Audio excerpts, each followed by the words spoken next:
महाराष्ट्र सदनात घडलेल्या रोजा रोटी प्रकरणी धक्कादायक माहिती समोर आलेली आहे। शिवसेनेच्या खासदारांकडून ज्या दिवशी हा प्रकार घडला त्याच दिवशी महाराष्ट्र सदनाचे निवासी आयुक्त बिपिन मलिक यांनी मुख्यमंत्र्यांच्या कार्यालयाला गुप्त अहवालाद्वारे माहिती दिली होती। मात्र 6 दिवस उलटल्यानंतर मुख्यमंत्री पृथ्वीराज चव्हाण यांनी या प्रकरणी दखल घेतली नसल्याचं आता उघडकीस आलेलं आहे।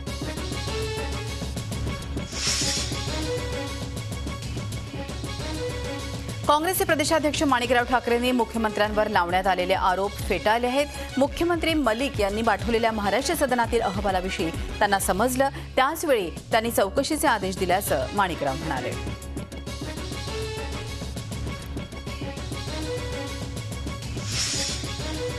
महाराष्ट्र सदनात अखेरीस कॅन्टीन सुरू झालंय। विजयश्री महिला बचत गटातर्फे सध्या मराठी जेवण देण्यात येत आहे। महाराष्ट्रीयन चवीचं जेवण मिळत असल्यानं सध्या सदनात येणारे पाहुणे आणि खासदार सुद्धा खुश आहेत।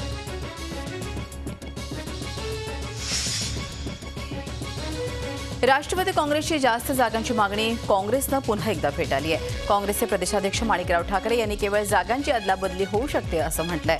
त्याचवेळी जागा वाटपाची चर्चा दिल्लीत केंद्रीय नेत्यांनी करण्याच्या एनसीपीच्या सूचनेचं मात्र काँग्रेसनं स्वागत केलं आहे।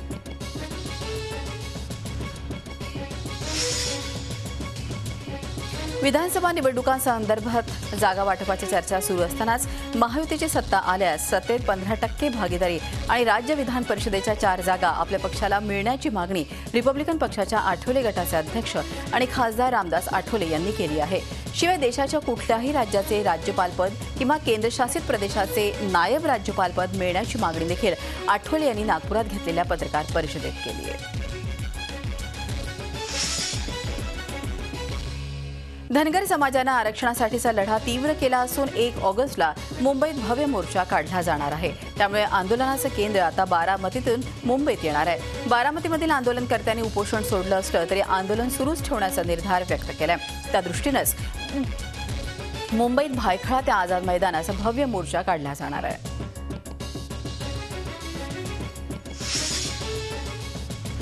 राज्यात महायुतीचं सरकार आलं आणि त्यांनी 3 महिन्यात धनगर केलं आहे।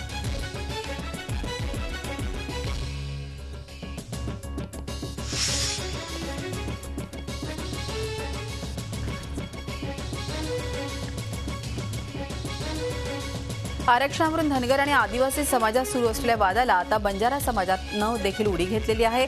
बंजारा समाजालाही आदिवासींमध्ये आरक्षण मिळावं अशी मागणी राष्ट्रीय बंजारा क्रांती दलाचे नेते आणि काँग्रेसचे आमदार हरिभाऊ राठोड यांनी केली आहे।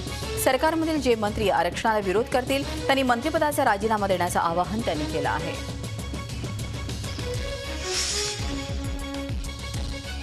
अहमदनगर जिल्ह्यातील अकोले इथं आदिवासी विकास मंत्री मधुकरराव पिचड यांच्या नेतृत्वाखाली आदिवासी समाजाच्या वतीनं तहसील कार्यालयावर भव्य मोर्चा काढण्यात आलाय। या मोर्चात हजारो आदिवासी सामील झाले होते। धनगर समाजाच्या अनुसूचित जमातीच्या आरक्षणाला विरोध करत हजारोंच्या संख्येनं आदिवासी समाज एकवटला आहे। माजी आमदार आणि राष्ट्रवादीचे नेते अनिल बाबर यांचा शिवसेनेत प्रवेश निश्चित झालाय। बाबर हे 15 ऑगस्ट नंतर शिवसेनेत प्रवेश करणार आहेत। बाबर हे सांगली जिल्ह्यातल्या खानापूर आटपाडी विधानसभा मतदारसंघातून 2 वेळा निवडून आले आहेत। बाबर यांनी शिवसेना पक्षप्रमुख उद्धवसाहेब ठाकरे यांची शिवसेना भवनात भेट घेतली।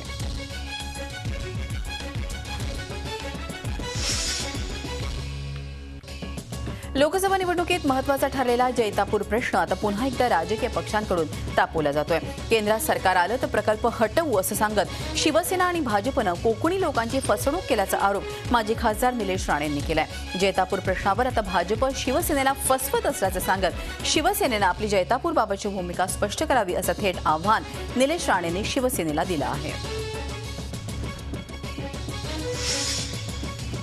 नाशिकमध्ये पुढच्या वर्षी होणाऱ्या कुंभमेळ्याच्या तयारीत मोठा अडथळा निर्माण झालाय। तपोवन परिसरातले अतिक्रमण हटवा अन्यथा कुंभमेळा होऊ देणार नाही असा निर्वाणीचा इशारा अखिल भारतीय आखाडा परिषदेचे अध्यक्ष ज्ञानदास महाराज यांनी दिला आहे। मागच्या कुंभमेळ्याच्या तुलनेत यंदा आखाड्याची संख्या वाढणार असल्यानं साधूग्रामच्या आरक्षित जागेवरील पक्क्या इमारती हटवण्यात याव्या अशी मागणी आहे। बालगोविंदांच्या दहीहंडीमधील सहभागावरून वादाचा थर आता वाढू लागलाय। एकीकडे महाराष्ट्र बाल हक्क आयोगानं 12 वर्षांखालील मुलांना दहीहंडीत भाग घेण्यावर बंदी घातली आहे, तर त्यामुळे नाराज मंडळींनी यंदा दही काल्याच्या उत्सवावरच बहिष्कार घालण्याचा इशारा दिलाय।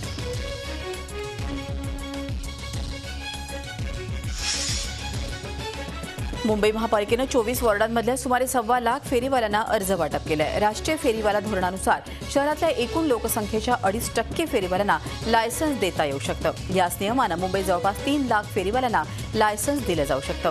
वितरित केलेल्या 1.25 लाख अर्जांपैकी सर्वच पात्र ठरतीलच असंही नाही. राज्यात सर्वदूर पाऊस असताना मराठवाडा मात्र दुष्काळाच्या खाईत होरपळतोय. त्यामुळे परळी वीज निर्मिती केंद्र 2 दिवसात बंद होण्याची भीती आहे. पावसाअभावी केंद्र बंद करण्याची वेळ आली आहे. परळी वीज निर्मिती केंद्राला पाणी पुरवठा करणाऱ्या माजलगाव धरणात मृत साठा आहे. तेही पाणी पिण्यासाठी राखीव आहे.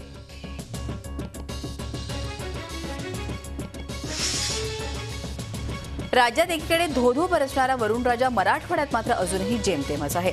अजूनही मराठवाड्याची पावसाची प्रतीक्षा संपलेली नाहीये. पाण्याअभावी बळीराजा चिंतेत आहे. शेती कशी करावी असा प्रश्न त्याला सतावतोय. तर पिण्याच्या पाण्याचं संकट शहरातील नागरिकांसमोर आहे.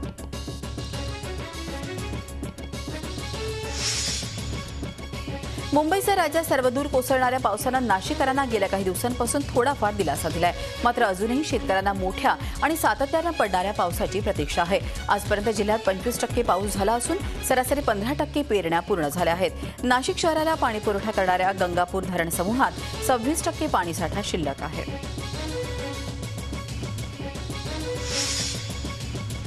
ठाणे, कल्याण, डोंबिवली परिसरातही 2 दिवसांपासून पावसाची संततधार सुरू आहे. मुंबईतल्या उपनगरात रात्रीपासून मुसळधार पाऊस सुरू आहे. मुंबईत येत्या काही तासात जोरदार पाऊस पडण्याची शक्यता कुलाबा वेधशाळेनं वर्तवली आहे. मुंबई शहरात गेल्या 24 तासात 28.03 मिलीमीटर पावसाची नोंद झाली आहे. धरण क्षेत्रात परिसरातही मुसळधार पाऊस झाला असून 1.25 लाख दशलक्ष लिटरची भर पडली आहे. पालघर, डहाणू परिसरात पावसानं जनजीवन विस्कळीत केलं आहे. सूर्य आणि वैतरणीला पूर आला आहे. नदीकाठच्या गावांना सतर्कतेचा इशारा देण्यात आलाय. शहरातला इराणी पूल पाण्याखाली गेलाय. त्यात 2 जण अडकले होते. मात्र त्यांना वाचवण्यात यश आलं आहे.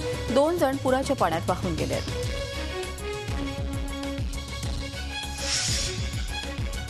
वसई तालुक्यात पावसानं गेल्या 2 दिवसांपासून दमदार हजेरी लावली आहे. त्यामुळे वसई, विरार, नालासोपारा परिसरातील सखल भागात पाणी साचलंय. या परिसरातल्या 4 गावांसह 20 पाडे पूर्णपणे पाण्याखाली गेले आहेत. 60 रहिवासी आणि कामगार पुरात अडकले होते. त्यापैकी 25 जणांना अग्निशमन दलानं सुखरूपपणे बाहेर काढलंय. गेले 2 दिवस सुरू असलेल्या संततधार पावसामुळे पुण्यातील खडकवासला धरण तुडुंब भरलंय. त्यामुळे काल रात्री धरणातून 2,500 क्युसेक्स पाणी सोडण्यात आलं. खडकवासला धरण परिसरात आतापर्यंत 239 मिलीमीटर पावसाची नोंद झाली असून धरणातील पाण्याचा साठा 1.94 TMC इतका झाला आहे. काल परवांपर्यंत असुविधांनी गजबजलेलं ठाणं आणि मुंब्रा रेल्वे स्टेशन कालपासून वायफाय बनलंय. या रेल्वे स्थानकाचे फलाट आणि बाहेरील भागात ही सुविधा विनामूल्य उपलब्ध करून देण्यात आली आहे. वायफायनं जोडली गेलेली कळवा आणि मुंब्रा ही देशातली पहिली स्थानकं आहेत असा दावा वैद्यकीय शिक्षण मंत्री जितेंद्र आव्हाड यांनी केला आहे. पुण्यात फरासखाना पोलीस चौकीजवळ 10 जुलैला स्फोट नेमका कसा झाला होता त्याचं सीसीटीव्ही फुटेज झी 24 तासच्या हाती आलं आहे. 10 जुलैला दुपारी 2:02 हा बॉम्बस्फोट झाला होता. या घटनास्थळाच्या जवळच एका दुकानात लावलेल्या सीसीटीव्ही कॅमेऱ्यात हे दृश्य कैद झालं आहे. 10 जुलैला दुपारी साधारण 12:51 फरासखाना पोलीस स्टेशनच्या आवारात पार्किंगमध्ये हा स्फोट झाला.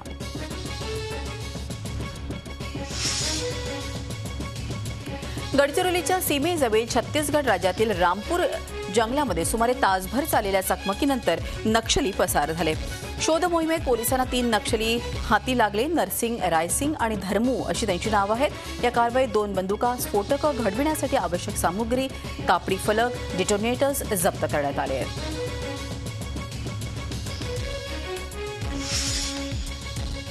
सोमवारच्या निपाणी बंदनंतर मंगळवारीही सीमा भागात जैसे थे परिस्थिती होती. येळूरमध्ये पोलिसांचा मोठा फौजफाटा तैनात करण्यात आल्यामुळे मराठी भाषिक दहशतीखाली आहेत. सीमा भागात कर्नाटक पोलिसांनी आरंभलेल्या दडपशाहीचा निषेध करण्यासाठी सोमवारी निपाणीमध्ये कडकडीत बंद पाळण्यात आला. शिवसेनेनं हा विषय संसदेत घेऊन जाणार असल्याचं सांगतानाच वादग्रस्त भाग केंद्रशासित करण्याची मागणी केली आहे. 6 महिन्यात दाम दुप्पट करण्याचा आमिष दाखवून फॉर्च्यून बेस या कंपनीनं बीडमधल्या अनेक लोकांना गंडा घातलाय. या संदर्भात फसवल्या गेलेल्या लोकांनी तक्रारी दिल्या आणि नंतर बीडच्या शिवाजीनगर पोलीस ठाण्यात अहमदपूर येथील भीमराव किसनराव मोरे आणि धुळे जिल्ह्यातील गोपाल लोटन पाटील यांच्या विरोधात फसवणुकीचा गुन्हा दाखल करण्यात आला आहे.